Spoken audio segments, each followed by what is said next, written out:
Hay una película que se llama Las locuras del emperador. Se las recomiendo ampliamente. Es una película muy divertida, es para toda la familia, es de dibujos animados. Y en esta película hay un personaje que me encanta. Tiene una singularidad. Se llama Kronk. Kronk es un secuaz de Isma, la mala de la peli. Pero Kronk es un tipo muy noble pero influenciable que se deja manipular por la malvada Isma. Sin embargo, cuando Kronk va a cometer una fechoría, se le aparece un diablito y un angelito. Y cada uno le da sus argumentos. Obviamente el diablito le dice que cometa la fechoría, pero el angelito le dice que no lo haga. Y lo relevante de este personaje es que se parece mucho a nosotros, porque desde que nos levantamos hasta que vamos a la cama constantemente estamos escuchando dos voces. La voz que nos impulsa a hacer cosas y la voz que nos detiene a hacer cosas para bien o para mal. Y creo yo en algún momento de la vida nos hemos cuestionado si estamos haciendo lo necesario para vivir una buena vida.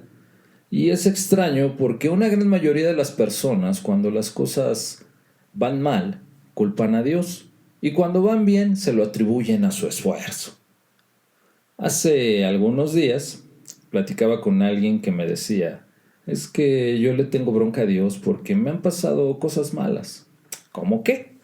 Bueno, hace algunas semanas me chocaron y el auto quedó como pérdida total. Pero estás bien, ¿no? Sí, pero el auto quedó inservible. ¿Y tú culpas a Dios de eso? Eso no tiene sentido. En la ciudad en la que vives hay alrededor de 5 millones de autos circulando diariamente. 5 millones de personas detrás de un volante. Y muchos de esos conductores van con el celular mensajeándose o chateando o hablando por teléfono o mirando videos o discutiendo con alguien o van enojados o simplemente distraídos porque tienen un problema que les ocupa su mente. Y es natural que por estadística en algún momento de tu vida alguien te choque o choques si manejas. Dios no tiene que ver con el asunto. Es como si estuviera lloviendo y sales a la calle y dices, es culpa de Dios que me haya mojado. O sea, hay cosas que son naturales. Si te pones debajo de la lluvia, te vas a empapar. Y si manejas, es muy probable que en algún momento de tu vida choques o te choquen. Y hubo un momento en el que yo luchaba con esto y le decía a Dios, pero ¿por qué pasan estas cosas? ¿Por qué a veces no estamos viviendo la vida que tú prometes? Si en el libro de Jeremías, capítulo 29, en el verso 11 de la Nueva Versión Internacional de la Biblia, dice así, porque yo conozco los planes que tengo para ustedes, afirma el Señor, planes de bienestar y no de calamidad, a fin de darles un futuro y una esperanza. En medio de las incertidumbres y desafíos que enfrentamos en la vida, es fácil perder la esperanza en el futuro. Sin embargo, en la palabra de Dios encontramos promesas que nos llenan de confianza y nos recuerdan que nuestro Dios tiene un plan perfecto para nuestras vidas. Antes de sumergirnos en esta promesa, es importante entender el contexto en el que fue dada. El profeta Jeremías escribió estas palabras a los exiliados en Babilonia, un pueblo que enfrentaba tiempos difíciles y sentía que habían perdido toda esperanza. Pero que a pesar de su situación desesperada, Dios les da una palabra de consuelo y de esperanza a través de este profeta Jeremías, recordándoles que Él tiene planes de bienestar y no de mal para ellos, planes para darles un futuro lleno de bendiciones y de esperanzas. La promesa en Jeremías 29:11 es clara y es poderosa. Yo sé muy bien los planes que tengo para ustedes, dice el Señor, planes de bienestar y no de calamidad, a fin de darles un futuro y una esperanza. Esta promesa nos revela el corazón de Dios hacia nosotros. un corazón lleno de amor, de cuidado y preocupación por nuestro bienestar. Él no nos abandona en medio de nuestras luchas, sino que tiene un plan perfecto para cada uno de nosotros. Un plan lleno de propósito. Pero, ¿y entonces qué es lo que pasa? Si Dios tiene planes de bienestar para nosotros, ¿por qué no estamos disfrutando de ese tipo de vida? Es una pregunta que me hice durante mucho tiempo y puede haber varias razones, pero quiero hablar de una en particular. Creo que en algún momento tú has tenido esta pregunta en tu mente y hoy la vamos a tratar de responder. No sé a ti, pero al menos a mí, Dios me habla de diversas maneras y una de ellas es a través de las películas. A lo mejor porque soy cinéfilo, me gusta mucho el cine. Hace algunas semanas estaba mirando junto con mi esposa e hija una película que se llama Rey Richard, una familia ganadora, en una plataforma de streaming. Y se trata de la vida de Richard Williams, el padre y entrenador de las famosas tenistas Venus y Serena Williams. Seguramente en algún momento escuchaste de ellas. En esta película se puede mirar que en algún momento Richard lleva a jugar tenis a sus hijas cuando eran pequeñas. Él era un jugador de medio nivel, pero se da cuenta que dos de sus hijas tienen talento para el tenis y además les encanta. Entonces, desde que ellas eran muy niñas, él traza un plan que tiene un objetivo claro: que sus hijas sean las primeras jugadoras afroamericanas en llegar a ser las número 1 del ranking mundial. Y no solo eso, sino que planea que sean las mejores jugadoras de tenis de la historia. Durante el desarrollo de la película te das cuenta de que su vida de Richard y de toda su familia estaba completamente planeada y estructurada. Y trabajaban tan duro que finalmente lograron su meta. A pesar de infinidad de problemas, a pesar de infinidad de dificultades que tuvieron que atravesar. Serena y Venus Williams lograron hacer historia en el tenis. Pero, ¿qué hubiera pasado si en algún momento de su vida Serena hubiera decidido no seguir el plan de su papá? Que en lugar de dormir a una hora adecuada se hubiera ido de parranda o con el novio y hubiera quedado embarazada o con el corazón destrozado. O que Venus, en lugar de irse a entrenar, dijera: hoy no tengo ganas, mejor me voy de fiesta con mis amigos. Evidentemente no hubieran alcanzado el propósito que su padre tenía para ellas. Richard tenía un plan estructurado y definido para que sus hijas vivieran vidas extraordinarias. Evidentemente les iba a costar mucho trabajo e iban a tener que superar muchos obstáculos, muchas pruebas, muchas dificultades, muchos problemas. Pero que si al final, como sucedió, decidían seguir ese plan al pie de la letra, iban a disfrutar en su tiempo de todo el fruto que habían sembrado por tantos años con mucho esfuerzo. Y ya conoces en qué termina la historia. Venus y Serena Williams son consideradas las mejores tenistas de todos los tiempos. Entonces, si Dios tiene planes de bienestar para nosotros, ¿por qué no estamos disfrutando de este tipo de vida? Porque así como Richard tenía un plan para Venus y Serena, para que vivieran una vida extraordinaria, Dios tiene ese mismo plan para cada uno de nosotros. Y si no lo estamos viviendo, es muy posible que es porque nos hemos desviado.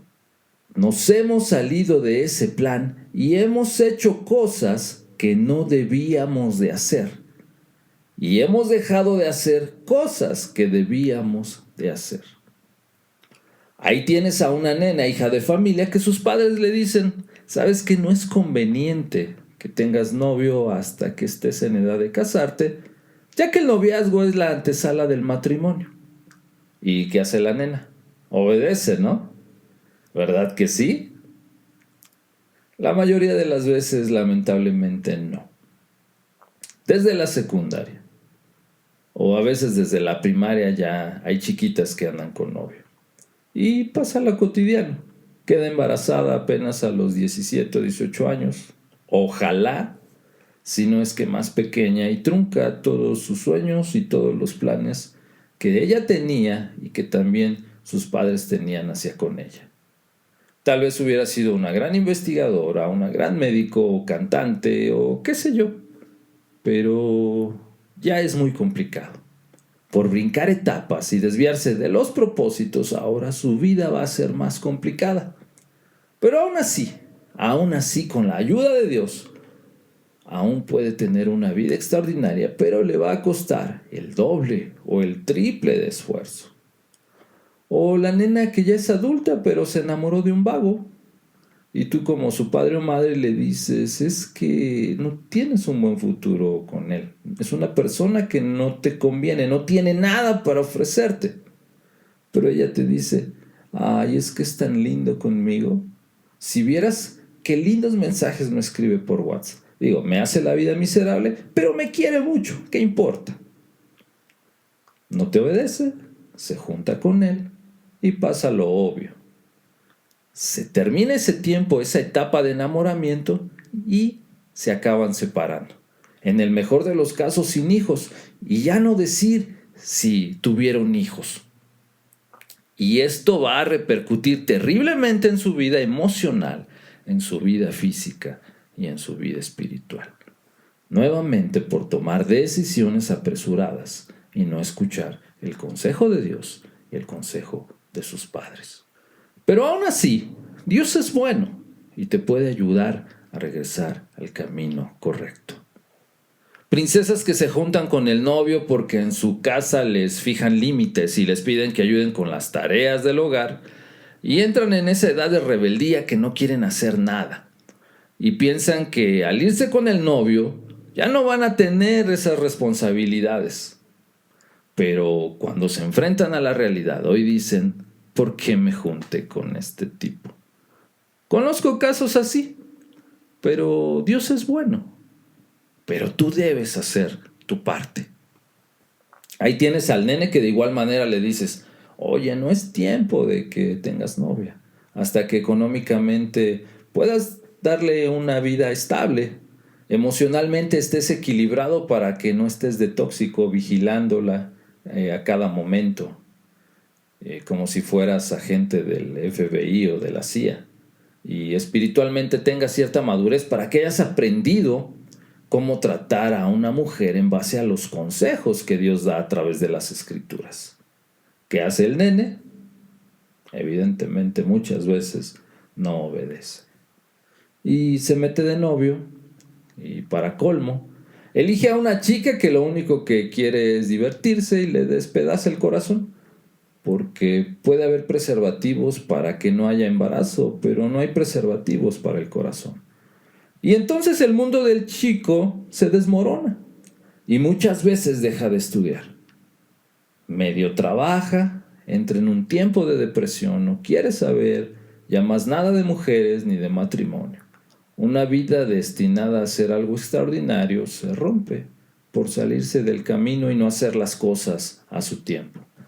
O hay un nenito de apenas 37 años con la capacidad de hacer cosas grandes.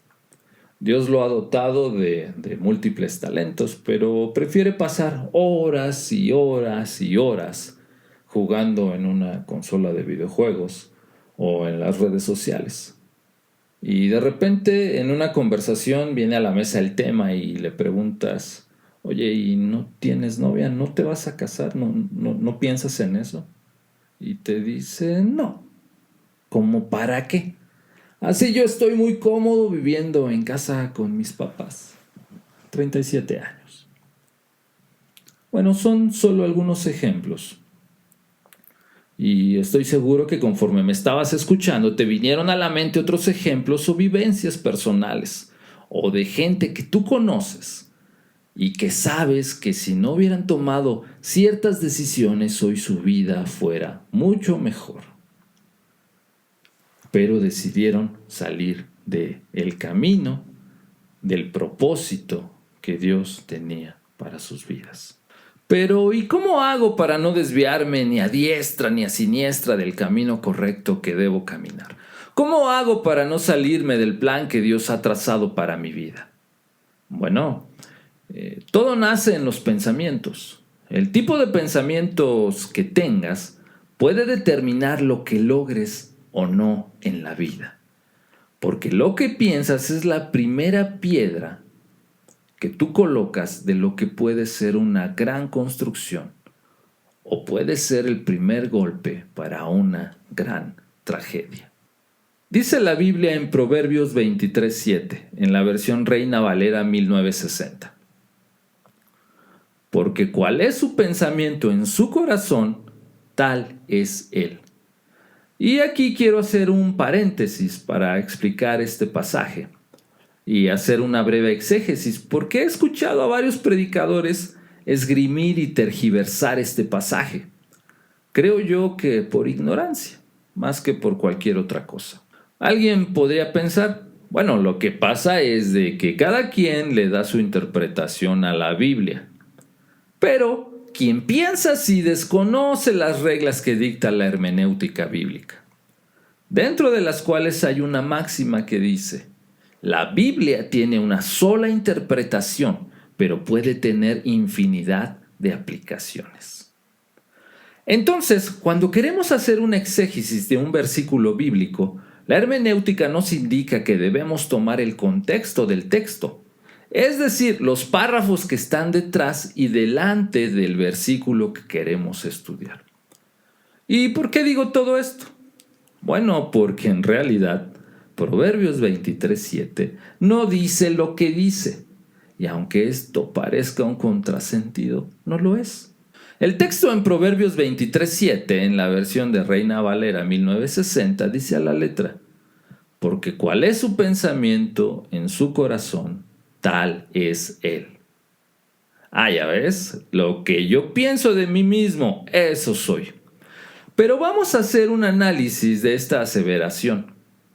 Si yo soy lo que pienso, entonces, si yo pienso que soy Superman y puedo volar, entonces ¿puedo volar?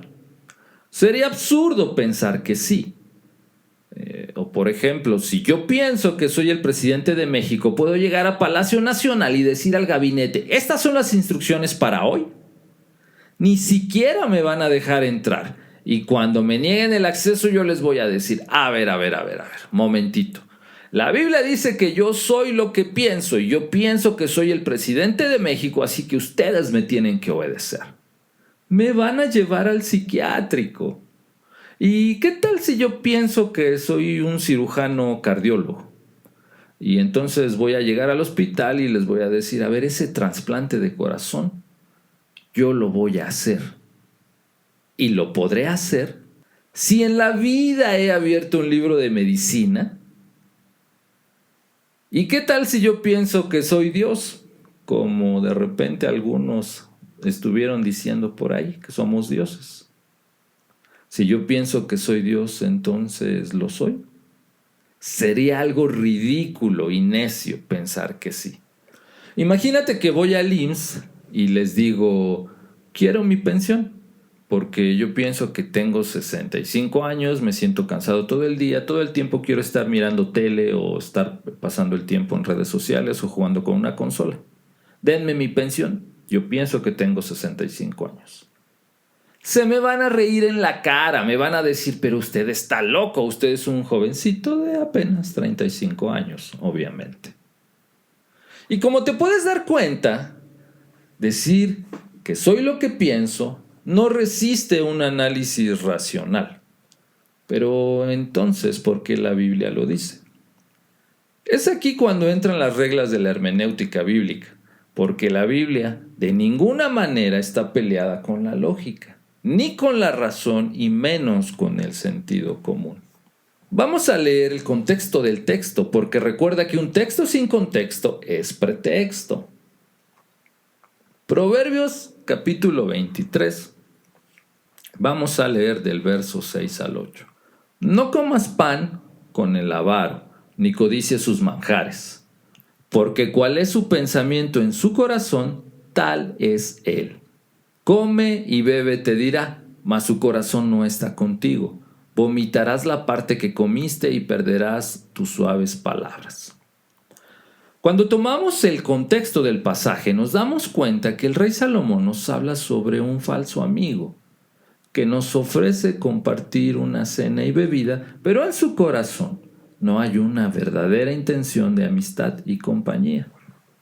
Salomón nos recuerda que la verdadera intención de una persona no se encuentra en lo que dice, sino en lo que realmente piensa en su mente. El verso nos invita a ser más críticos y a no abarcar en exceso nuestra confianza en las personas. Y alguien puede decir, no, pero esa es tu interpretación. Ok, vamos a comprobarlo en otra versión de la Biblia. Proverbios capítulo 23, versos del 6 al 8, versión Palabra de Dios para todos.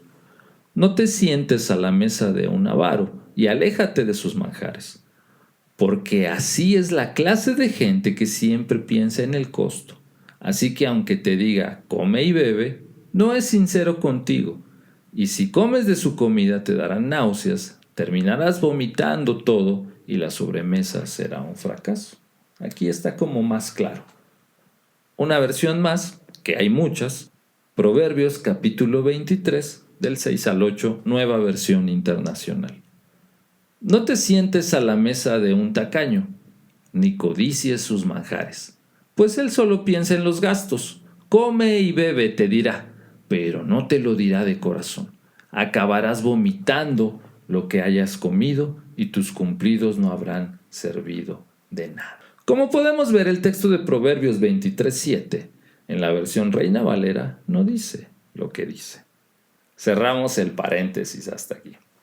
Retomando, si Dios tiene pensamientos de bien para mí y no de mal, ¿cómo podemos aplicar esta promesa a nuestras vidas hoy? En primer lugar, recordemos que Dios está en control incluso cuando las circunstancias parecen desalentadoras. Debemos confiar en su soberanía y en su amor inquebrantable por nosotros. Además, vivamos con expectativa y esperanza en el futuro que Dios tiene para nosotros. No permitamos que el temor o la duda nos roben la alegría y la paz que vienen de confiar en las promesas de Dios. Es importante recordar que aunque Dios tenga planes de bienestar para nosotros tenemos la responsabilidad de hacer nuestra parte, es decir, tomar las decisiones correctas y vivir en consecuencia. Pero, ¿y cómo hago para no desviarme ni a diestra ni siniestra del camino correcto que debo caminar? ¿Cómo hago para no salirme del plan que Dios ha trazado para mi vida y así poder disfrutar de todos los beneficios de obedecerle? Decíamos que todo nace en los pensamientos y el tipo de pensamientos que tengas puede determinar lo que logres en la vida, porque tus pensamientos te conducirán a lograr cosas importantes o tus pensamientos te llevarán a vivir de una manera miserable. ¿De qué tipo de pensamientos debemos de saturar nuestra mente entonces? El apóstol Pablo nos da un norte en Filipenses capítulo 4, verso 8. Por lo último, hermanos, consideren bien todo lo verdadero, todo lo respetable, todo lo justo, todo lo puro, todo lo amable, todo lo digno de admiración, en fin, todo lo que sea excelente o merezca elogio, en esto debes pensar. ¿Alguna vez te has detenido a considerar el poder de tus pensamientos? En nuestra vida diaria, a menudo subestimamos la influencia que tienen nuestros pensamientos en nuestras acciones y en la calidad de nuestra vida. Sin embargo, hoy nos hemos sumergido en un pasaje de la palabra de Dios que nos llama a renovar nuestra mente y a pensar de acuerdo con los estándares que Dios marca en la Escritura. Vamos a reflexionar sobre los pensamientos que transforman. El apóstol Pablo nos invita a que pensemos en todo lo que es verdadero. En un mundo lleno de engaños y mentiras, Dios nos llama a aferrarnos a lo que es verdadero, su palabra. La verdad de Dios nos libera de esa esclavitud del engaño y nos guía hacia una vida de libertad y plenitud en Cristo. Y así que como cristianos debemos discernir entre la verdad y la falsedad en todas las áreas de nuestra vida. Y debemos mantenernos firmes en esta verdad que se revela en las Escrituras. De la misma manera debemos tener en nuestra mente todo lo que es respetable, justo y puro. El respeto, la justicia y la pureza son valores fundamentales. Dios nos llama a vivir vidas de integridad y de rectitud, reflejando su carácter en todo lo que hacemos y en todo lo que pensamos. En este mundo lleno de corrupción y malicia, debemos mantenernos firmes en lo que es respetable, justo y puro, para que el nombre de Dios sea glorificado en todo momento. Asimismo, debemos llenar nuestra mente de pensamientos amables. Siguiendo los pasos de nuestro Señor Jesucristo, debemos ser agentes de amor y bondad en un mundo que está lleno de odio y discordia. Hay que vivir vidas honorables, vidas virtuosas, dignas del llamado al que hemos sido llamados como hijos e hijas de Dios. Que nuestras acciones y actitudes reflejen el amor de Cristo hacia los demás, demostrando compasión, demostrando bondad en todo lo que hacemos.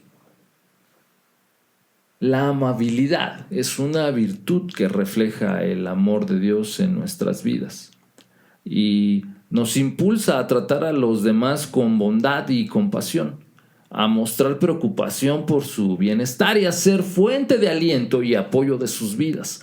Practicar la amabilidad no solo beneficia a los demás, sino que también contribuye a nuestro propio bienestar emocional y espiritual. Nos acerca más a Dios y nos ayuda a vivir en armonía con su voluntad. Debemos pensar en todo lo que sea excelente o merezca elogio, como por ejemplo la honradez y la integridad. Son cualidades esenciales para los que seguimos a Cristo. Nos invita, nos llama a vivir vidas de honestidad y rectitud, a ser íntegros en nuestras relaciones y a reflejar la imagen de Dios en todo lo que hacemos. Mantenernos firmes en la honradez y la integridad puede ser un desafío en un mundo lleno de pecado. Pero con la ayuda de Dios podemos mantenernos fieles a los estándares que Dios nos marca en la Escritura. Y es menester no olvidar que nuestros pensamientos tienen un impacto directo en nuestras vidas y en nuestro testimonio como seguidores de Cristo.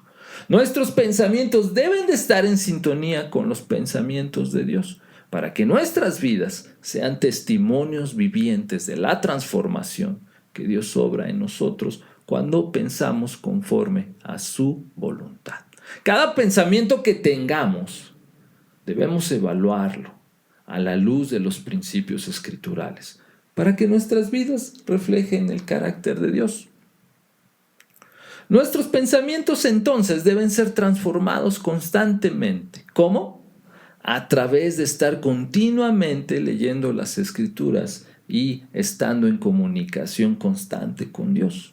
De esta manera nuestros pensamientos van a ser renovados y serán el primer paso para vivir vidas que valen la pena ser vividas. Dios tiene un plan perfecto para cada uno de nosotros, un plan lleno de esperanza, lleno de propósito. Confiemos en su amor inquebrantable y en su cuidado constante por nosotros. Que esta promesa nos llene de fortaleza y nos inspire a vivir con expectativa y esperanza en el futuro que Dios tiene preparado para cada uno de nosotros. Sin olvidar que nosotros debemos hacer nuestra parte, leyendo y estudiando todos los días la Biblia y conversando con Dios. de tal manera que los principios y la mente de Dios se impregnen en nuestros pensamientos y podamos cumplir su propósito en nuestra vida. ¿Cómo ponemos en práctica en nuestra vida diaria estos pensamientos? Te voy a dar un ejemplo. Un día, estando en el trabajo, recibo una llamada de mi mamá, como a la 1 de la tarde. En ese tiempo mi mamá nos ayudaba yendo a recoger a nuestra hija mientras mi esposa y yo trabajábamos. Y me llamó y me dice, llegué a la escuela, pero no estaba la niña. La niña tenía como 8 o 9 años en ese entonces. Y me dijo, yo pregunté en la escuela y me dijeron que ya no había nadie. Los que en algún momento de su vida se les ha extraviado un hijo, saben lo que se siente. Si a veces, cuando pierdes la cartera o el celular, tu mundo se desmorona, le pierdes el sentido a la vida, imagínate lo que es perder a una hija. Entonces volteo con mi esposa y le digo, tenemos que irnos, ahorita te explico. Salimos, le comenté a mi esposa lo que estaba pasando y mientras manejaba a la escuela para buscarla, yo oraba en mi mente y le decía al Señor, la vida de mi hija está en tus manos.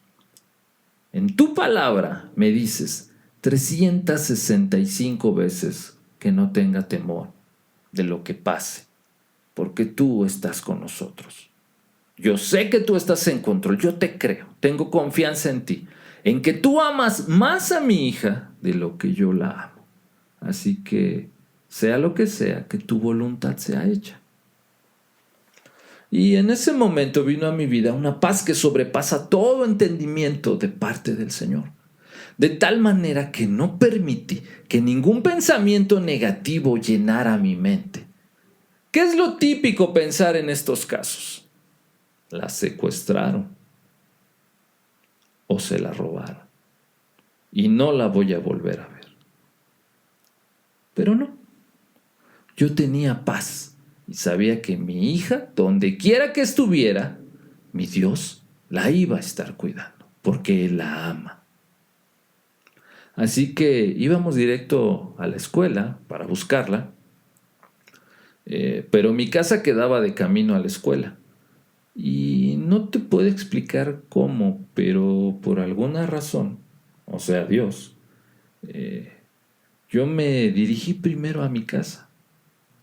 Y cuando faltaba una cuadra para llegar, yo ya sabía que mi hija estaba en casa sana y salva.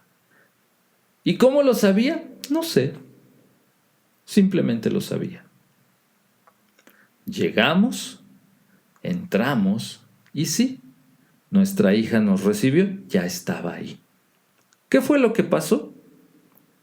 No sé si mi hija salió más temprano, mi mamá llegó más tarde, pero como mi hija miró que ya no había nadie en la escuela, ella se fue con un tío que trabajaba a unos 30 metros de la escuela.